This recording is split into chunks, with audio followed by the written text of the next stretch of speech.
Ratih menatap warung kopi kecilnya yang berdiri di tepi jalan desa, hanya beberapa meter dari pemakaman umum.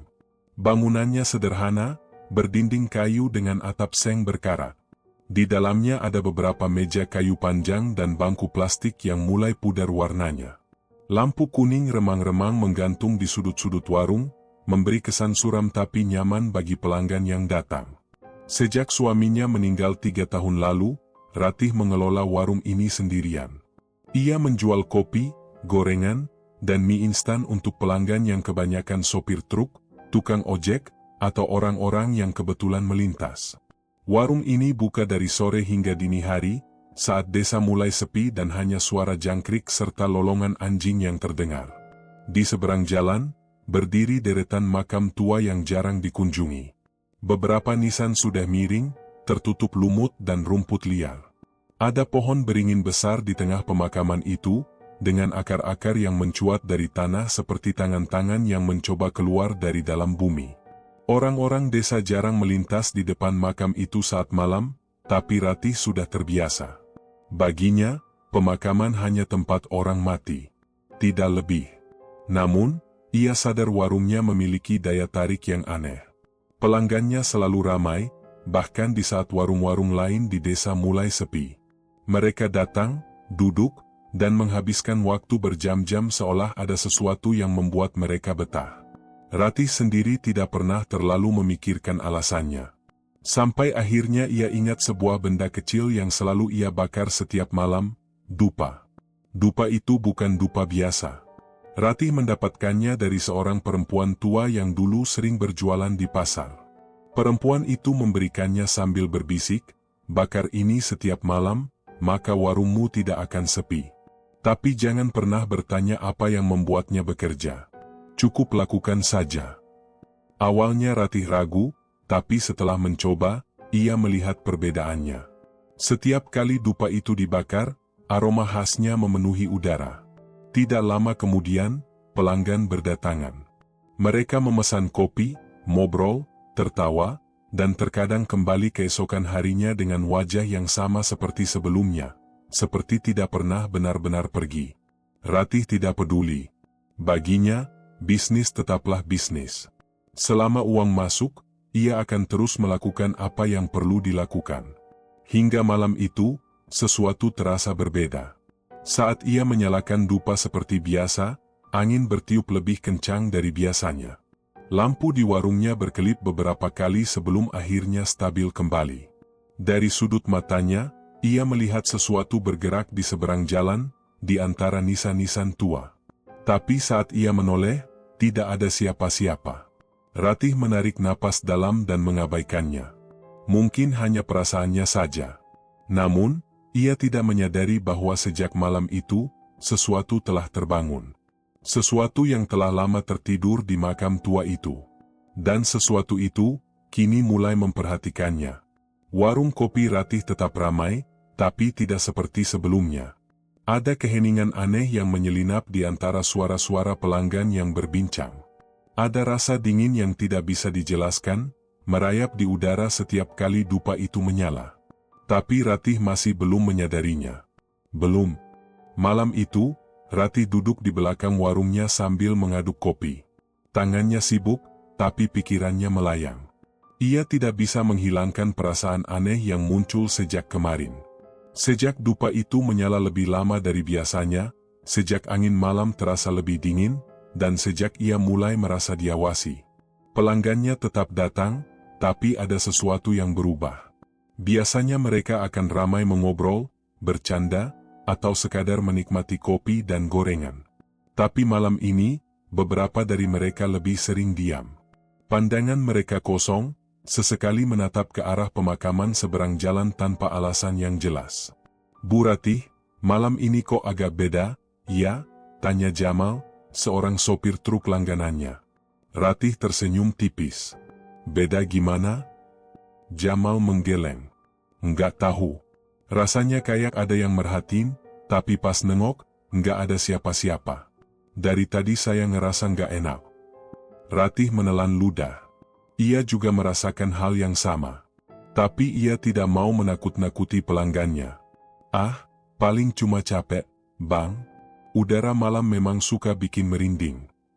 Jamal tidak menjawab, hanya menghembuskan napas pelan lalu menyesap kopinya. Tapi yang terjadi selanjutnya membuat bulu kuduk Ratih berdiri. Salah satu pelanggan yang duduk di meja dekat jalan tiba-tiba bangkit dengan wajah pucat. Ia menatap lurus ke depan, ke arah makam, matanya melebar seperti melihat sesuatu yang mengerikan. "Pak, kenapa?" tanya Ratih, berusaha tetap tenang. Lelaki itu tidak menjawab. Bibirnya bergetar, tangannya gemetar hebat. Ia mundur beberapa langkah sebelum akhirnya menjatuhkan gelas kopinya ke tanah. Itu siapa?" Suaranya lirih, hampir tidak terdengar. Semua orang di warung menoleh ke arah yang ia tunjuk. Tidak ada siapa-siapa di sana. Hanya nisan-nisan tua dan pohon beringin besar yang diam tertiup angin malam. "Bapak lihat apa?" tanya seorang pelanggan lain. Lelaki itu menelan ludah. "Tadi ada yang berdiri di sana. Pakai baju putih, rambutnya panjang." Mukanya, ia tidak menyelesaikan kalimatnya. Dengan cepat, ia mengambil tasnya dan pergi meninggalkan warung tanpa menoleh lagi. Ratih merasakan hawa dingin menjalar di tubuhnya. Ia melirik dupa yang masih menyala di sudut warung. Asapnya membentuk pola aneh, berputar-putar sebelum akhirnya lenyap tertiup angin. Seorang pelanggan lain, yang sejak tadi diam, akhirnya bersuara. "Mbak Ratih, saya juga lihat. Ada perempuan berdiri di sana." Dia senyum, tapi matanya kosong. Ratih merasa jantungnya berdegup lebih cepat. Ia meneguk ludah dan mencoba berpikir jernih. "Mungkin cuma bayangan, Mas. Lampu jalan redup, kadang suka bikin hal-hal kelihatan aneh." Tapi dalam hati, ia tidak yakin dengan ucapannya sendiri. Apalagi saat angin kembali bertiup, membawa suara samar yang nyaris terdengar seperti bisikan. "Kami di sini." Ratih merinding. Ia menoleh ke sekeliling, tapi tidak ada yang berbicara. Para pelanggan mulai gelisah, beberapa buru-buru membayar dan pergi lebih awal dari biasanya. Malam itu, warung Ratih lebih sepi dari biasanya. Dan untuk pertama kalinya, ia bertanya-tanya, apakah dupa itu benar-benar mendatangkan pelanggan biasa? Atau ada sesuatu yang ikut datang bersama mereka? Ratih tidak bisa tidur malam itu. Bayangan kejadian di warung masih melekat di kepalanya. Sosok yang dilihat pelanggan, bisikan yang tertiup angin, dan asap dupa yang berputar aneh. Semua terasa tidak masuk akal, tapi terlalu nyata untuk diabaikan. Ketika subuh menjelang, ia memutuskan untuk pergi ke pasar lebih awal dari biasanya. Saat berjalan melewati jalan setapak di depan makam, ia merasakan sesuatu yang membuat bulu kuduknya berdiri. Udara di sekitar lebih dingin dari biasanya, dan ada aroma dupa yang samar, seolah terbawa angin dari dalam makam. Langkahnya terhenti di depan sebuah nisan tua yang sebagian tertutup rumput liar. Batu nisannya retak, tapi tulisan di atasnya masih bisa terbaca samar. Sari, 1981 hingga 2003. Nama itu terdengar familiar. Ratih mencoba mengingat, tapi kepalanya terasa berat. Ia buru-buru melanjutkan langkah, mengabaikan rasa tidak nyaman yang tiba-tiba muncul. Di pasar, suasana terasa lebih ramai dari biasanya. Tapi ada sesuatu yang janggal. Saat Ratih melewati beberapa pedagang, mereka menatapnya dengan ekspresi aneh. Beberapa berbisik-bisik, seolah membicarakannya. Ratih menghampiri Embok Sri, seorang pedagang sayur langganannya. "Ada apa, Embo? Kok orang-orang lihat saya begitu?"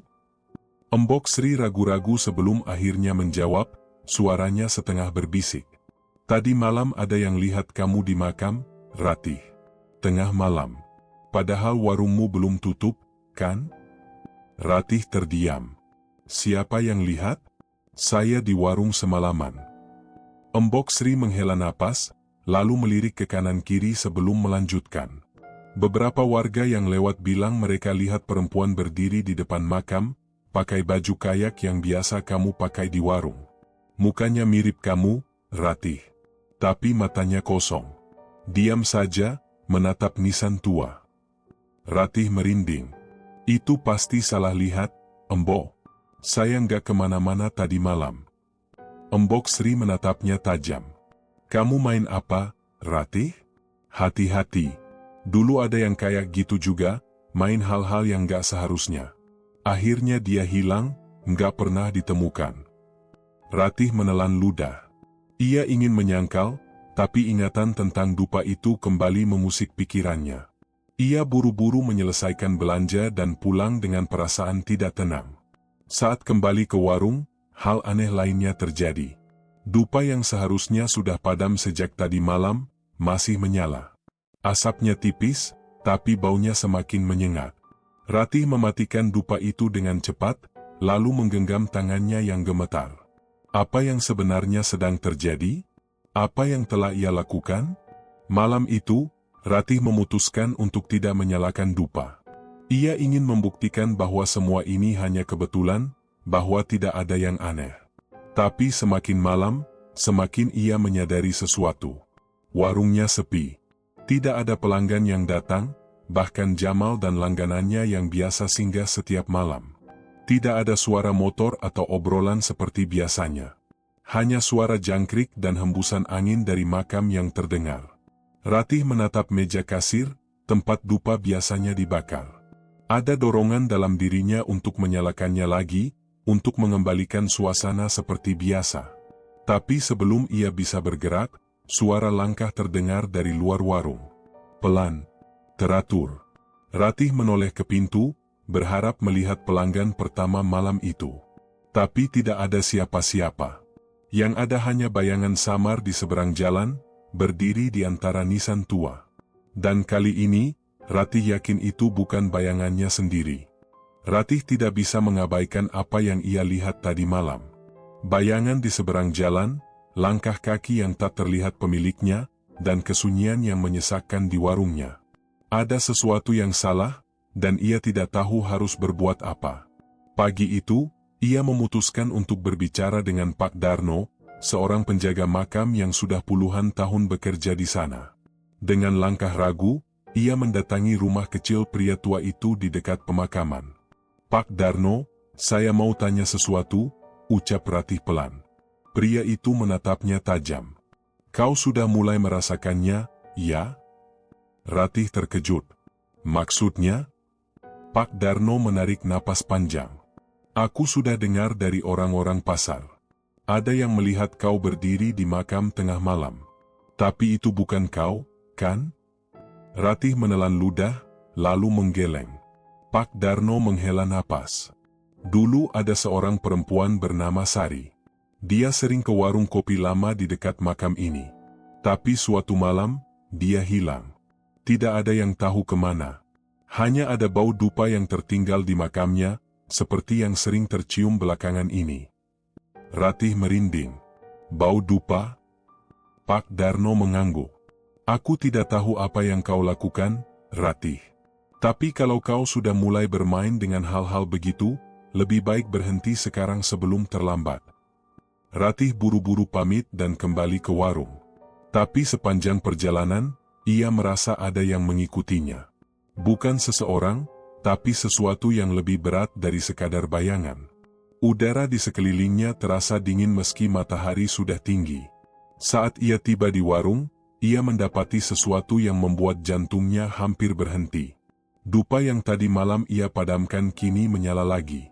Asapnya mengepul pelan, membentuk pola aneh di udara.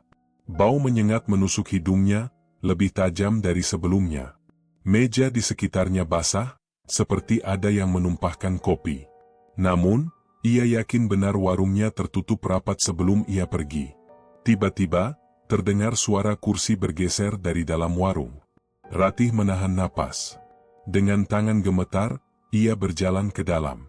Tidak ada siapa-siapa. Tapi di salah satu meja, ia melihat sesuatu yang membuatnya semakin ketakutan. Secangkir kopi masih hangat. Padahal ia yakin tidak ada yang membuatnya. Ratih mundur perlahan, lalu bergegas keluar. Namun sebelum ia bisa mencapai pintu, suara lain terdengar, suara perempuan tertawa pelan, seakan mengejeknya. Suara itu berasal dari sudut ruangan, tempat dupa itu berada. Ratih membeku. Ia tidak bisa bergerak, tidak bisa berteriak. Lalu, dari sudut matanya, ia melihat bayangan samar di cermin warung. Seorang perempuan berdiri di belakangnya, rambutnya panjang menutupi wajah, tubuhnya sedikit membungkuk. Perempuan itu tidak bergerak, hanya berdiri di sana. Tiba-tiba, angin kencang berembus, membuat pintu warung terbanting. Ratih tersadar dari keterkejutannya dan berlari keluar tanpa menoleh ke belakang.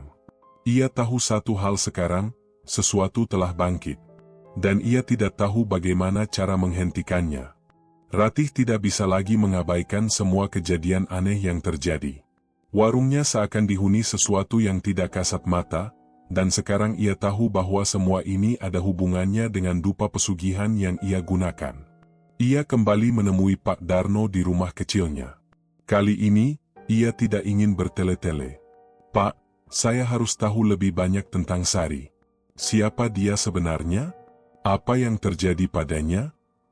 Ratih bertanya dengan suara bergetar. Pak Darno terdiam lama sebelum akhirnya menjawab. "Sari dulu adalah pelayan warung kopi di tempat ini, sebelum warungmu berdiri. Cantik, banyak yang suka. Tapi hidupnya penuh duka. Ia jatuh cinta pada seorang pria kaya dari kota, tapi lelaki itu hanya mempermainkannya." Ratih menahan napas. Lalu, suatu malam, dia hilang.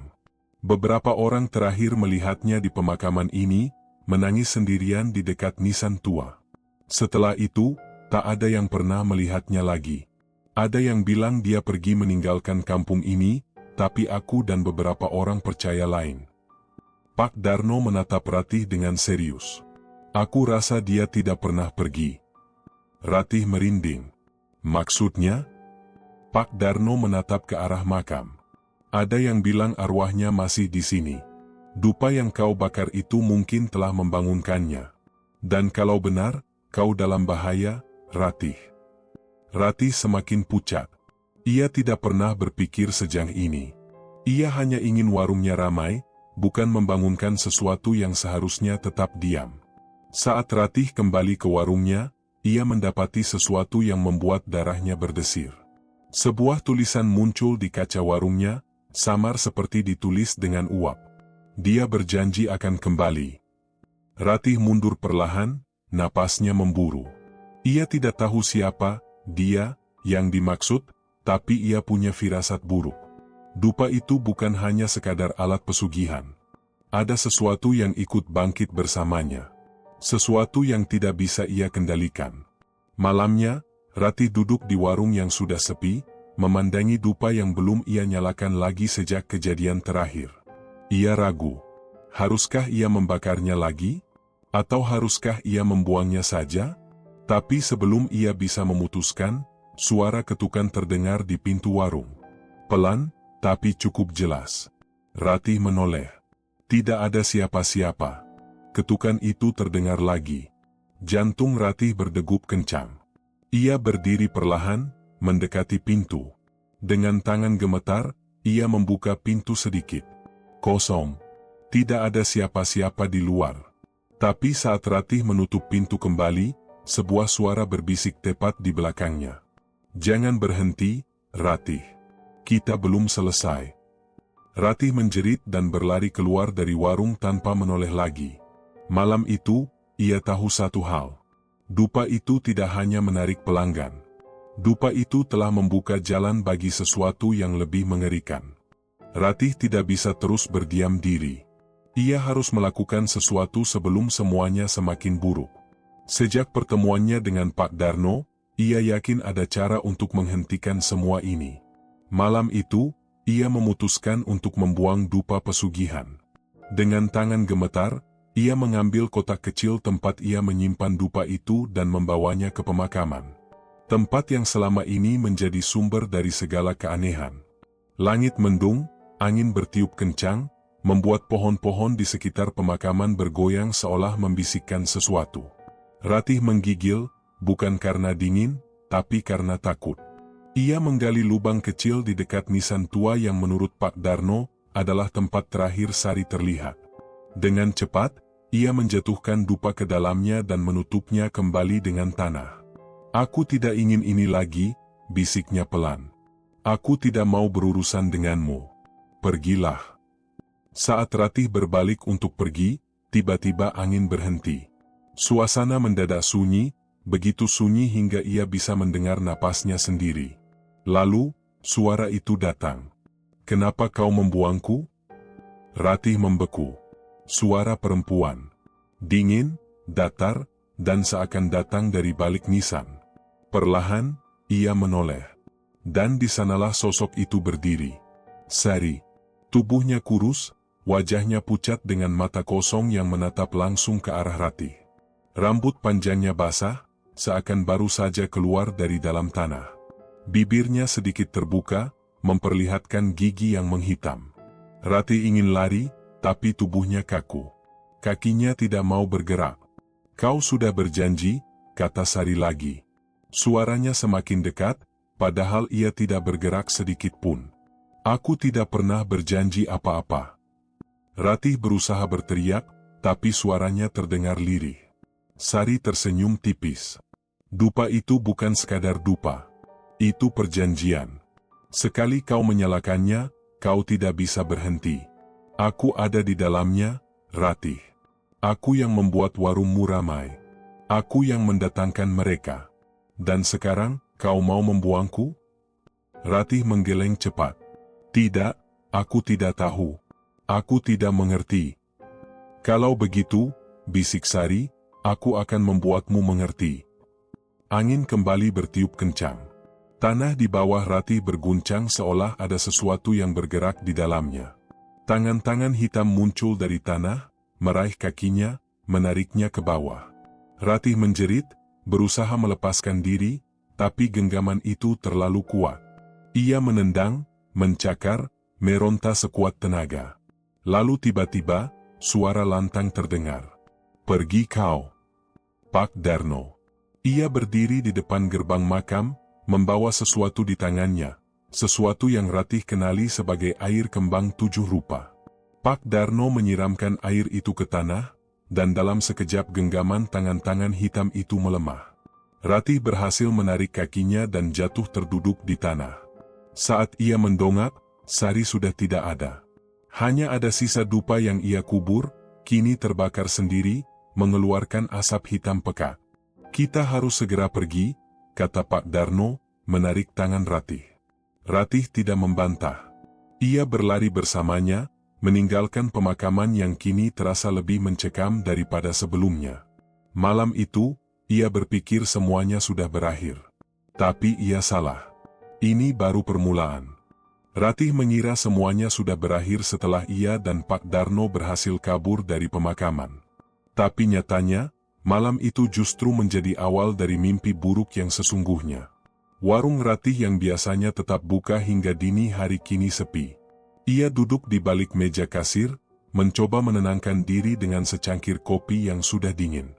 Pak Darno menyuruhnya untuk tidak keluar rumah dulu, tapi Ratih merasa lebih aman di warungnya. Setidaknya, di sini ada lampu. Angin malam berhembus kencang, membuat daun pintu warung berderik pelan.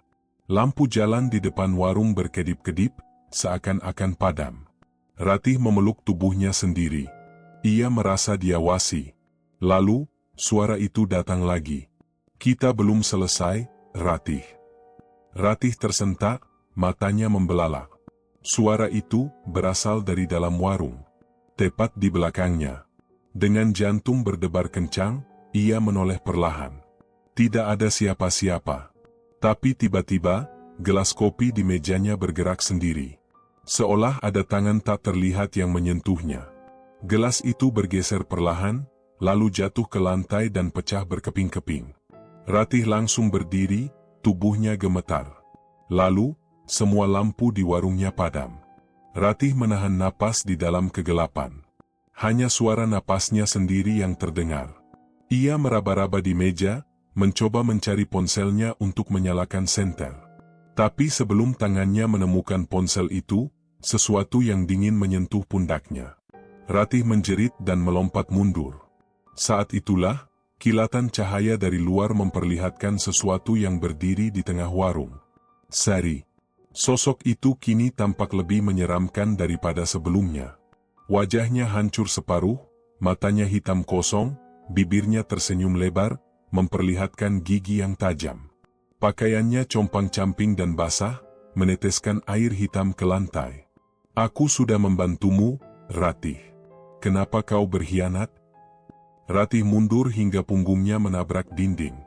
Napasnya tersengal, kepalanya menggeleng cepat. Bukan begitu? Aku tidak tahu, aku tidak mengerti. Sari bergerak mendekat. Setiap langkahnya membuat lantai berderak pelan, seolah kayu warung ini bisa runtuh kapan saja. Aku memberimu pelanggan, aku memberimu uang. Aku membuat warungmu dikenal orang. Dan sekarang, kau ingin menyingkirkanku? Ratih menutup wajahnya dengan kedua tangan. Aku tidak mau ini. Aku tidak butuh ini lagi. Pergi.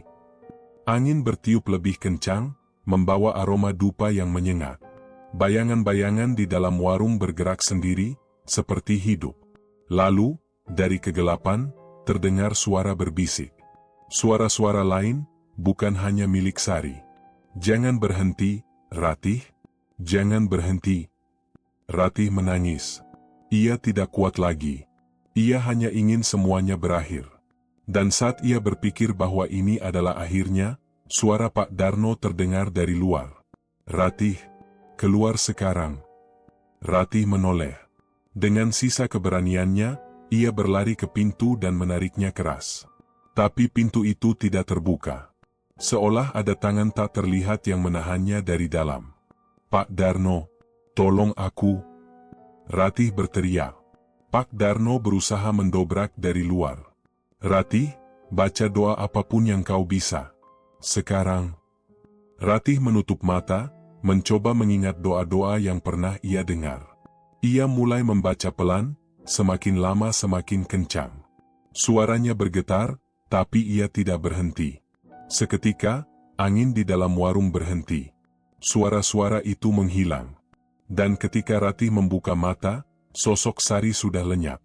Pak Darno berhasil mendobrak pintu, menarik Ratih keluar sebelum warung itu kembali ke keheningan. Malam itu, Ratih tahu satu hal pasti. Sari tidak akan membiarkannya pergi begitu saja. Ratih terbangun dengan napas tersengal. Keringat dingin membasahi tubuhnya. Ia melihat sekeliling dan menyadari dirinya berada di rumah Pak Darno. Ingatannya perlahan kembali. Warungnya, Sari, suara-suara itu. Semua terasa seperti mimpi buruk yang nyata. Pak Darno duduk di kursi kayu dekat pintu, menatapnya dengan wajah tegang. Kita harus menyelesaikan ini, Ratih. Kalau tidak, kau tidak akan pernah lepas. Ratih menelan ludah. Bagaimana caranya? Pak Darno menghela napas panjang. Ada orang yang bisa membantu. Dukun tua di desa seberang, namanya Mbah Suryo. Ratih mengangguk.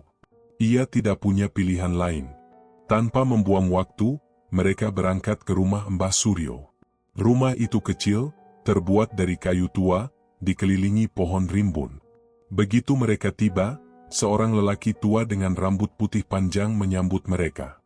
Mbah Suryo menatap Ratih dalam-dalam, seakan bisa melihat apa yang sedang menghantuinya. Kau sudah membangunkan sesuatu yang seharusnya tetap tidur, katanya pelan. Ratih meremas tangannya. Saya tidak tahu kalau akan seperti ini, Mbah. Saya hanya ingin warung ramai. Mbah Suryo mengangguk pelan, lalu mengambil segenggam beras dari kantong kain dan menaburkannya ke lantai. Ia memejamkan mata, membaca mantra dalam bahasa yang Ratih tak mengerti. Tiba-tiba, ruangan menjadi lebih dingin. Lampu minyak di sudut berkedip-kedip. Angin berembus kencang meski semua jendela tertutup rapat. Mbah Suryo membuka mata. Roh itu tidak akan pergi begitu saja. Ia merasa kau masih berhutang. Ratih merasa lemas. Apa yang harus saya lakukan? Kau harus menghadapinya sendiri, kata Mbah Suryo. Di tempat semuanya bermula. Di warungmu. Ratih tertegun. Pergi ke warung berarti menghadapi Sari lagi. Tapi jika itu satu-satunya cara, ia harus melakukannya. Malam itu juga, Ratih kembali ke warungnya. Bersama Pak Darno dan Mbah Suryo, ia membawa sesajen, kemenyan, bunga 7 rupa, dan kendi berisi air doa. Mereka menyalakan dupa di tengah warung. Asap putih mengepul ke langit-langit, memenuhi ruangan dengan aroma menusuk. Awalnya, semuanya terasa tenang. Tapi perlahan, angin mulai berputar di dalam warung. Tirai berkibar sendiri, gelas-gelas bergetar di atas meja. Lalu, suara itu terdengar lagi. "Kenapa kau kembali, Ratih?" Sari muncul di pojok warung. Matanya menatap Ratih dengan kebencian yang dalam. Kali ini, wajahnya lebih menyeramkan. Kulitnya lebih pucat, rambutnya basah dan acak-acakan, tangannya memanjang dengan kuku-kuku hitam runcing. Ratih menelan ludah. "Aku ingin mengakhiri ini, Sari.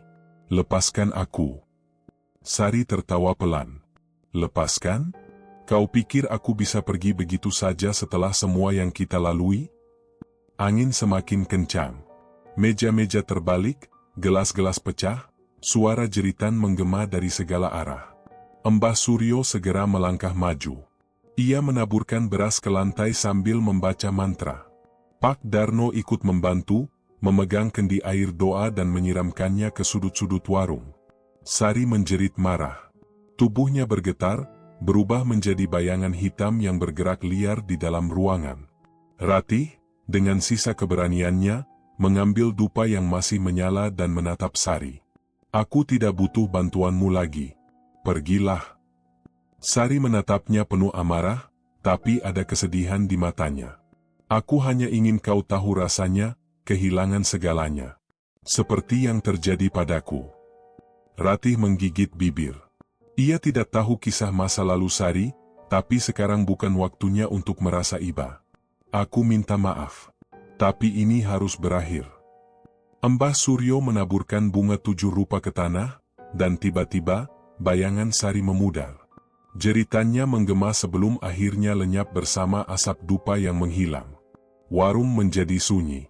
Ratih jatuh terduduk, napasnya tersengal. Pak Darno mendekatinya, menepuk pundaknya pelan. "Sudah selesai?" tanya Ratih dengan suara bergetar. Mbah Suryo menatap sekeliling dengan mata tajam. "Belum sepenuhnya. Tapi untuk malam ini, dia sudah pergi." Ratih menatap sekeliling. Warungnya berantakan, tapi untuk pertama kalinya, ia merasa bisa bernapas lega. Tapi entah kenapa, jauh di dalam hatinya, ia merasa ini belum benar-benar selesai. Warung Ratih kembali buka setelah beberapa hari ditutup. Meski masih sedikit trauma, ia berusaha melanjutkan hidup. Beberapa pelanggan tetap mulai berdatangan lagi, meskipun suasana di warung terasa berbeda. Tidak ada lagi suara-suara aneh atau hawa dingin yang menyergap, dan untuk pertama kalinya, Ratih merasa tenang. Pak Darno sesekali mampir untuk memastikan keadaannya, sementara Mbah Suryo sudah kembali ke desanya setelah memastikan bahwa ritual pembersihan berhasil. "Kalau ada apa-apa, jangan ragu panggil aku," kata Pak Darno sebelum pergi. Malam itu, warung Ratih ramai. Beberapa sopir truk dan anak-anak muda nongkrong seperti biasa. Tawa mereka terdengar lepas. Seolah-olah warung ini tak pernah menyimpan kejadian menyeramkan. Ratih mulai berpikir, mungkin semuanya benar-benar sudah selesai. Ia bahkan berani tidur sendiri di warung malam itu. Tidak ada rasa takut, tidak ada firasat buruk. Ia menutup pintu, merapikan meja-meja, lalu merebahkan diri di dipan kecil di belakang warung. Namun, di tengah tidurnya, sesuatu mengusik kesadarannya. Suara langkah kaki. Ratih membuka mata. Mungkin ada pelanggan yang lupa sesuatu. Dengan malas, ia bangkit dan berjalan ke depan. Warung kosong. Semua meja masih seperti tadi. Gelas-gelas bekas pelanggan pun belum ia cuci. Tapi entah kenapa, aroma dupa tercium samar. Padahal ia sudah membuang semua dupa pesugihan itu. Ratih menelan ludah. Mungkin cuma perasaan, gumamnya, lalu kembali ke dipan. Namun, suara itu terdengar lagi. Tap, tap, tap. Ratih menoleh ke arah dapur. Lampu di sana berkedip sebentar, lalu mati total. Sekarang hanya lampu depan yang menyala redup. Dada Ratih mulai berdegup lebih kencang. Tapi ia menenangkan diri. Mungkin listrik jelek, katanya dalam hati. Ia menarik napas panjang dan mencoba tidur lagi. Lalu, sesuatu berbisik di telinganya. Kau pikir sudah selesai? Ratih tersentak. Ia langsung duduk, matanya membelalak. Jantungnya berdebar kencang. Ia menoleh ke kanan, ke kiri. Tidak ada siapa-siapa. Tapi hawa dingin itu kembali. Perlahan, dengan tangan gemetar, ia mengambil senter dan menyorot ke depan. Tidak ada apa-apa. Ia menyorot ke belakang. Tidak ada apa-apa. Ia menyorot ke langit-langit. Dan di sana, sesuatu sedang menggantung. Wajah Ratih membeku. Sari. Sari ada di sana, bergelantungan di langit-langit warung dengan kepala terbalik, matanya melotot langsung ke arah Ratih. Aku belum pergi. Ratih menjerit sekuat tenaga. Ia lari keluar warung, terengah-engah. Tangannya gemetar saat mencoba membuka gembok pagar depan. Tapi kuncinya macet. Ia menoleh ke belakang. Sari tidak ada di sana. Warung tampak normal. Sunyi. Ratih menggelengkan kepala, mencoba meyakinkan dirinya bahwa itu hanya ilusi. Tapi tubuhnya masih gemetar hebat. Dengan susah payah, ia akhirnya berhasil membuka gembok dan berlari ke rumah Pak Darno. Ia mengetuk pintu sekuat tenaga. Pak Darno keluar dengan wajah terkejut. Ratih? Ada apa? Dia belum pergi. Ratih menangis ketakutan. Sari masih ada.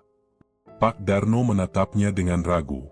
Tapi tadi Mbah Suryo bilang semuanya sudah beres. Ratih menggeleng panik. Tidak. Aku melihatnya. Aku mendengarnya. Pak Darno berpikir sejenak, lalu menarik napas dalam. Baiklah. Kita akan cari tahu besok. Malam ini kau tidur di sini dulu. Ratih mengangguk, tubuhnya masih gemetar. Tapi setidaknya, ia merasa sedikit lebih aman. Namun jauh di dalam hatinya, ia tahu. Semua ini belum selesai. Pagi harinya, Ratih dan Pak Darno kembali ke warung. Matahari sudah tinggi, tapi perasaan Ratih masih tidak enak. Ia takut melihat sesuatu yang tidak seharusnya ada. Namun, saat mereka tiba, warung tampak biasa saja. Tidak ada tanda-tanda gangguan. Tidak ada bau dupa. Tidak ada suara aneh. Semua tampak seperti semula. Lihat, mungkin semalam kau hanya berhalusinasi karena terlalu lelah, kata Pak Darno, mencoba menenangkan. Ratih diam. Ia ingin percaya. Ia ingin semuanya benar-benar berakhir. Hari itu, Ratih kembali beraktivitas seperti biasa.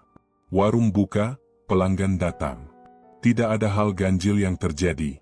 Malam pun tiba tanpa gangguan apapun. Seolah-olah semuanya memang sudah selesai. Hingga Ratih terbangun tengah malam. Ia merasakan sesuatu yang dingin di kakinya.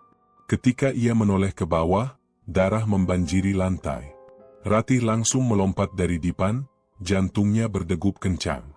Tangannya bergetar saat menyentuh lantai yang lengket. Darah itu mengalir dari arah dapur. Ratih mencoba menenangkan diri. Ini mimpi, bisiknya. Ini cuma mimpi. Tapi saat ia menoleh ke pintu warung, seseorang berdiri di sana. Sari. Tidak. Bukan hanya Sari. Di belakangnya, ada banyak sosok lain. Wajah-wajah yang hancur, mata kosong, tubuh mereka compang-camping seperti mayat yang sudah lama membusuk. Kau memanggil kami. Ratih mundur, tubuhnya lemas. Tidak, aku tidak. Dupa itu. Suara Sari berbisik, membuka pintu. Kau bukan hanya memanggilku. Kau memanggil kami semua. Ratih menangis ketakutan. Aku tidak tahu, aku tidak tahu. Para arwah itu melangkah mendekat. Ratih berlari ke belakang, mencoba mencari jalan keluar. Tapi setiap pintu yang ia buka hanya mengarah kembali ke warung. Ia berlari ke dapur, mencoba keluar lewat jendela. Jendela itu tidak ada. Dindingnya tertutup rapat. Seperti tidak pernah ada jendela di sana. Ratih berteriak. Tapi suaranya tidak terdengar. Para arwah itu kini ada di sekelilingnya. Sari menatapnya dengan mata penuh kebencian. Sekarang giliranmu. Seketika, seluruh ruangan berubah. Warung lenyap. Ratih berdiri di tengah makam tua. Di sekelilingnya hanya kuburan, saling bertumpuk dan berantakan. Bau dupa menusuk hidung. Ia mencoba melangkah, tapi tubuhnya berat. Ia menunduk. Tangannya penuh tanah. Ia mencoba berteriak, tapi suara yang keluar bukan suaranya. Itu suara orang lain. Suara yang serak dan parau. Ratih mencoba berlari, tapi kakinya menancap dalam. Ia merangkak, mencoba keluar. Namun, bayangan hitam melingkupinya. Malam itu, warung Ratih ditemukan kosong. Pelanggan yang datang pagi harinya tidak menemukan siapa-siapa. Semua barang masih di tempatnya, uang di laci masih ada. Hanya saja, di tengah warung, ada tumpukan tanah basah. Seolah-olah ada sesuatu yang baru saja dikubur di sana. Pak Darno mencari Ratih kemana-mana, tapi ia tidak pernah ditemukan. Sebulan kemudian, warung itu ditutup. Orang-orang mulai melupakan kejadian itu. Namun, sesekali, di tengah malam, seseorang yang lewat di depan warung mengaku mendengar suara lirih dari dalam. Seperti suara perempuan menangis. Atau mungkin, memanggil minta tolong. Tamat.